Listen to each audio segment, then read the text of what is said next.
बिस्मिल्लाहिर्रहमानिर्रहीम। अस्सलाम वालेकुम। कैसे हैं आप सब लोग? उम्मीद करती हूँ सब ठीक होंगे। अल्हम्दुलिल्लाह मैं भी बिल्कुल ठीक हूँ। तो आज हम बहुत रिफ्रेशिंग सी ड्रिंक बनाने वाले हैं, बहुत जल्दी बन जाएगी।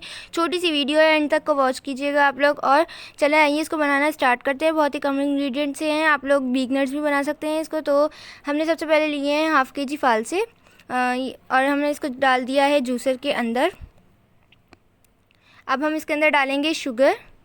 हाँ, ये है 1 कप लिए मैंने, क्योंकि फालसे खट्टे होते हैं तो हमें ये लाजमी चाहिए ज़्यादा। तो हमने 1 कप चीनी ली है, और मैंने लिया है हाफ़ टी स्पून मैंने लिया है ब्लैक पेपर पाउडर। इससे बहुत इसका जो टेस्ट है वो इन्हेंस होता है। ब्लैक सॉल्ट जो है, काला नमक 1 टीस्पून लिया है मैंने। ये इन 2 चीज़ों से इसका टेस्ट जो है वो बहुत इन्हेंस होता है, तो आप लोगों को ये ज़रूर डालना है। और मैं इसके अंदर 2 से 3 गिलास पानी डाल दूँगी। ये आप लोग रमज़ान में बनाएं, बहुत अच्छा लगता है इफ्तारी के टाइम के लिए। और वैसे भी बना सकते हैं, कोई गेस्ट आए या घर के लिए आप लोग बनाएं इसको। बहुत अच्छी बनती है, जल्दी बन जाएगी, रिफ़्रेशिंग सी ड्रिंक है और बहुत फ़ायदेमंद भी है। तो अब हम इसको ब्लेंड कर रहे हैं इतना कि ये बिल्कुल अच्छे से, इसके पार्टिकल्स तो नहीं जाएंगे लेकिन कम हो जाएंगे। तो हमें इसको अच्छे से ब्लेंड कर लेना है।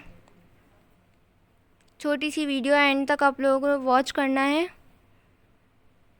तो ये जी हो गया है, मैं इसको ब्लेंड कर दिया है मैंने। अब इसको छानूंगी मैं, ताकि इसके सीड्स निकल जाए। देखें, मैंने इसको छान लिया है, आप लोगों को भी छान लेना है, और ताकि इसके बीज निकल जाए। वो मुंह में आते तो अच्छे नहीं लगते। अब मैंने वही जूस डाल के उसके अंदर शुगर, और सॉरी शुगर नहीं, मैंने बर्फ़ डाला था, आइस क्यूब्स डाल के मैंने इसको और एक दफ़ा ब्लेंड कर लिया है।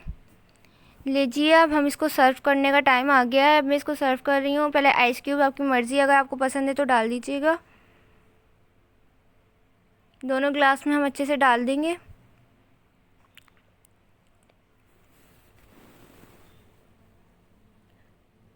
बहुत ही मज़े की बनती है। अगर आप लोगों को मेरी वीडियो पसंद आई है तो प्लीज़ इसको लाइक शेयर करें, और बेल आइकन जो है उस पर क्लिक करें, ताकि हर लेटेस्ट वीडियो सबसे पहले नोटिफिकेशन आपको मिल जाए। बेल आइकन पर क्लिक करना आप लोगों के लिए बहुत ज़रूरी है। और आप लोग चाहें तो इंस्टाग्राम पे भी मेरा पीछे कर सकते हैं, मुंता फूड डायरीज़ के नाम से। लिंक जो है वो मैं डिस्क्रिप्शन के अंदर डाल दूँगी, तो वहाँ पे भी फॉलो कर सकते हैं। ट्विटर का भी मैं लिंक आपको डिस्क्रिप्शन में ही डाल दूँगी इंशाल्लाह। और मेरी नेक्स्ट रेसिपी क्या होनी चाहिए आप लोग कमेंट में बताएं, और ये भी बताएं कि ये वाली रेसिपी आपको कितनी पसंद आई है। और इंशाल्लाह मिलूँगी नेक्स्ट रेसिपी के साथ। जब तक के लिए अल्लाह हाफ़िज़।